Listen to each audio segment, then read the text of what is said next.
We're talking about Canadian real estate today. Are we in a bubble or are we not? Respected mortgage broker and author Peter Kinch joins us from British Columbia today to chat about what's on the horizon for Canadian real estate. Enjoy. You're listening to the Saskatchewan Real Estate Podcast, where we chat with real estate experts from across the province to learn what's happening in the real estate market. Here's your host, Ron Carone. Hi, Peter. How's it going today? Fantastic, Ron. Great to be here. Wonderful. Peter, I really enjoyed a video that you put up on your social media, and it was all about real estate and are we in a bubble or not in a bubble. Before we get more into the meat and potatoes of the interview, Peter, I'd really love to get a little bit of a background on you and your expertise in real estate. Well, it's getting to be a longer resume these days. My background is actually, if you go way back, was a teaching background, and left the world of teaching, got into real estate by fluke and default. I was actually in Japan, believe it or not. Ran into a Japanese businessman who wanted to buy real estate in Canada. Didn't know a thing about real estate. Ended up introducing him to a guy I knew who was a mortgage broker. Didn't even know what that was. And when I returned from Japan, the mortgage broker said to me, "Hey, what are you going to do with the rest of your life?" I said, "I have no idea." And he said, "Come work with me and become a mortgage broker." So I did. And that was 26 years ago, believe it or not. A chance encounter, and what an impact on your life that made. Yeah, it just changed everything. So in around 2000, I started working with real estate investors. Early on with someone well known here on the West Coast, Ozzie Jurock. And then in 2003, Don Campbell asked me to, Don Campbell of the Real Estate Investment Network, said, "Hey, could you do for me what you did for Ozzie?" And that led to me taking over all the mortgages for the Real Estate Investment Network. Don and I co-authored 97 Tips for Canadian Real Estate Investors in 2004. So that became a bestseller. Next thing you know, we're doing television, radio, book selling, and all this and that. I worked with Rain for about 10 to 15 years. And in 2010, I had been developing a concept called the 5-Year Action Plan. So we developed that into the book that I wrote, which is a Canadian Real Estate Action Plan in 2010. And since then, been working with investors outside of direct ownership in real estate. Also got my exempt market license in addition to being a mortgage broker. And that allows me to broker private equity, alternative assets, and help clients who want real estate inside their RSP or TFSA have an alternative to stocks and bonds. So it's kind of come full circle in that sense. Fantastic. And on a quick note, myself getting into the mortgage space, I actually read your book and I was like, man, this sounds like a great industry. And the more I learned about it, the more I wanted to get involved. And that eventually led me to getting licensed. So I have to thank you for that, Peter. Well, I'm glad to hear it. Awesome. Peter, now we're going to get into it a little bit, talking about the Canadian real estate market. So before we talk about the now or the future, let's get a snapshot of kind of COVID-19 and how the market reacted to that in 2019 going into 2020. Well, if I were to summarize it in one word, unpredictable. It was kind of insane to be when you think about it. Everything logically would have suggested we should have had a crash. With COVID, you had absolute uncertainty. You had potential for massive job loss, which in some sectors you did. And you had the chance for a lot of foreclosures and defaults, et cetera, et cetera. And I was one who was predicting that we'd see a significant correction, especially in Vancouver, where I live. It just didn't make sense. I mean, how can people afford to keep these things going when there's uncertainty in their job markets and employment? Well, the exact opposite happened. Maybe partly infused by the government supporting and bolstering up the economy. But a weird thing happened in the psyche of Canadians, and we flooded to the safety and security of real estate more so than ever before. And as a result of it, we saw prices doubling in certain metropolitan areas. And part of that too, Peter, is the psychology of maybe you're sitting at home for a long period of time because of pandemic Mhm. and spending a long period of time in a place, it might have given us that sense of, I want to upgrade, or I want to be somewhere nicer if I must work from home. Yeah, 100%. And you have what we call the K economy, where the upward stroke is companies like Amazon, food companies, anybody that Rona. How well did they do? Right? If you were manufacturing anything that people were flooding to during the pandemic, your business did better than ever before. I got friends in the construction industry that just can't keep up.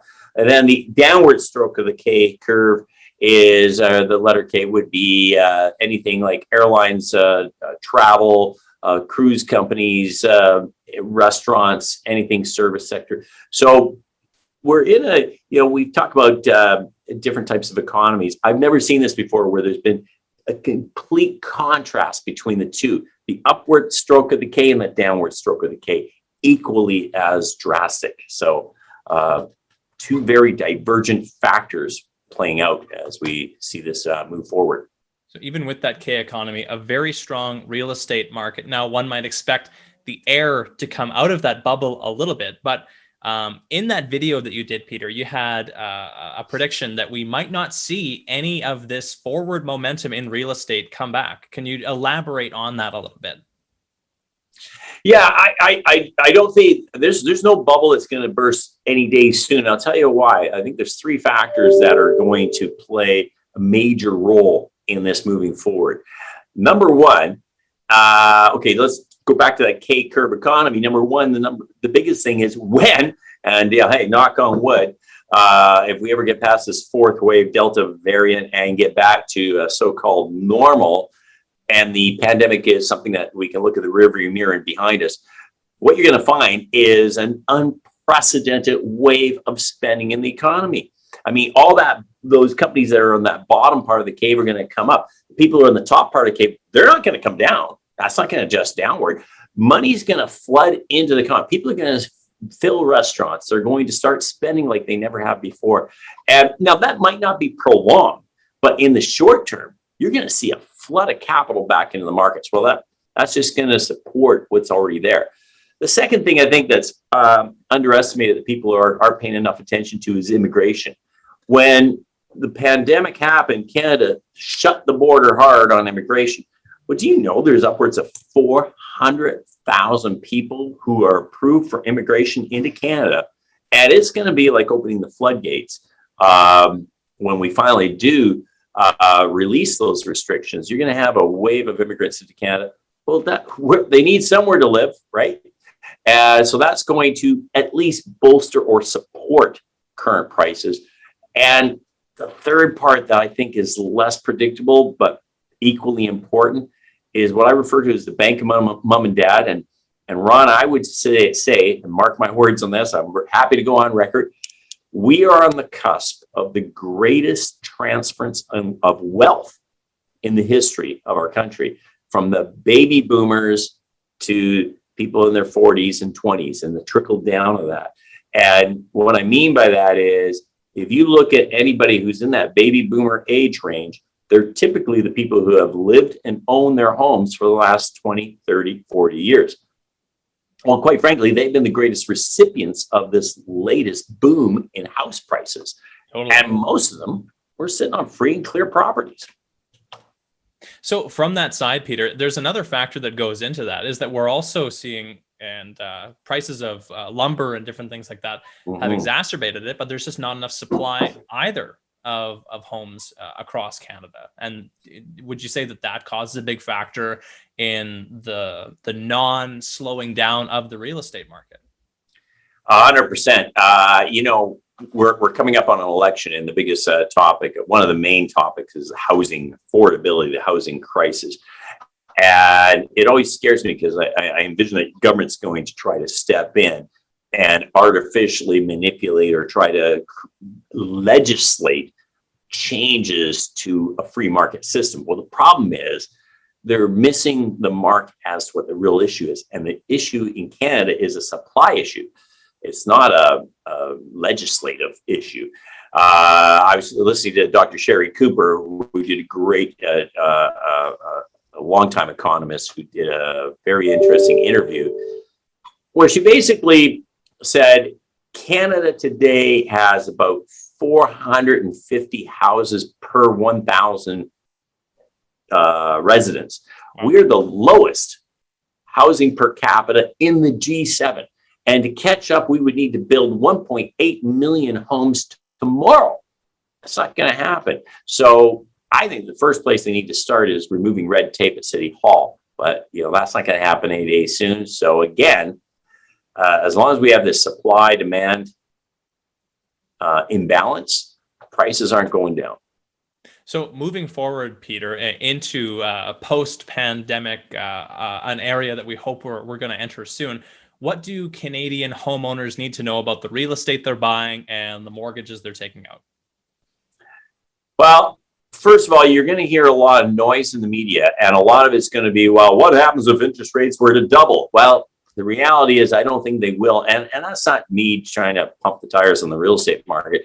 I think that the reason interest rates are so low is because central governments around the world have to stimulate the economy. So the only reason they're going to start to raise interest rates is when the economy is running so flush and it's doing so well that they have to slow the economy down. That might happen. But remember, we're only one natural disaster or one terrorist attack or one pandemic wave number X away from a need for further stimulation in the economy. So I'm not so optimistic that we're going to get through this and have such a robust economy that interest rates need to rise or double. That's not to say they won't go up a little bit. So my message to anybody buying real estate today is focus on your budget, focus on your affordability. Don't overextend yourself. The people who get in trouble when markets change and shift are those who have overextended themselves and, gambled and really stretched themselves thin. If you're buying anything, whether it's a single family home for yourself or whether it's an investment, just make sure that you can afford rate increases and that your budget can handle it. If the budget can handle it, then don't get really too caught up in the noise, is my message. So many gold nuggets that you're giving us here, Peter. I really, really appreciate this. Anything else to add on the topic of Canadian real estate and what's to come? Well, I have trouble figuring out what's going to happen next week, let alone next year, when it comes to real estate. So I won't get into crystal ball gazing, but I just would, like I said, I think the number one thing is for anybody out there looking to buy real estate, don't gamble. There's a big difference between investing and speculating. And people get burnt, people get caught are speculators. People who invest are in it for the long run. If you're trying to make a quick buck and flip something, then you're going to be exposed to the musical chairs ending and you might be caught without a chair. But if you invest based on economic fundamentals and focus on what you can afford and what your budget can afford, and be in it for the long run, then I really don't think you have to be too overly concerned what's going to happen, because like any market, there'll be ups and downs, but over the long run, real estate's always performed well. From one piece of advice to another one, I'd like to ask everyone this question, Peter. If you could go back and give a young Peter Kinch some advice, what would that advice be? Honestly, I would have done exactly what I just said. I would have focused more on not stretching myself too thin, focus on budgeting and taking it slower. One mistake I made is I tried to buy everything all at once and feel like I had to catch up to the Joneses. And I end up getting burnt in small towns chasing cash flow. Stick to fundamentals. It's not a race. Steady Eddie. Start early if you can. The old Chinese proverb, the best time to plant a tree was 20 years ago. The second best time is today. So get started and be steady. Wonderful. Peter, you do really great videos on YouTube. Where can people find you? Where can people buy your books? What are the social pipes that people can connect with you?